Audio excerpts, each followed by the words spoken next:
షర్మిల గారికి చెప్తున్నాను ఒక విషయం ఏంటంటే షర్మిల గారు రావటం గొప్ప మంచి నిర్ణయం కాదని అనట్లేదు. కానీ కాంగ్రెస్ పార్టీ ఆంధ్రప్రదేశ్లో ఇనికిడి లేదు ముందు మెయిన్ లేదు. ఎందుకు లేదనంటే ఆంధ్రప్రదేశ్ ప్రజల్ని 5 కోట్ల ఆంధ్రప్రదేశ్ ప్రజలను మోసం చేసిన పార్టీ కాంగ్రెస్ పార్టీ.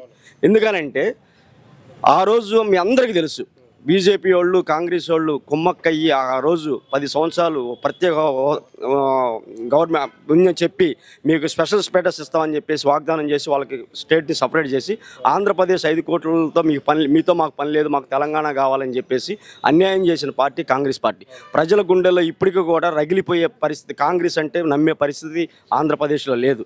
ఏదైనా సరే మా ప్రీతమ నాయకులు జగన్మోహన్ రెడ్డి గారు ఇవాళ ప్రతి ఇంట్లో పార్టీ లేదు, నా పార్టీ తెలుగుదేశం జనసేన అనే పార్టీ లేదు.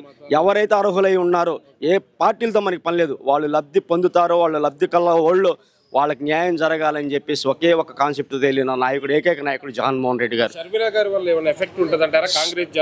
షర్మిల గారు అంటే మా కుటుంబ సభ్యురాలు కాబట్టి మేము గౌరవిస్తాం తప్ప మేడం గారు ఆలోచన కరెక్ట్ కాదేమో అని మాకు అనిపించింది.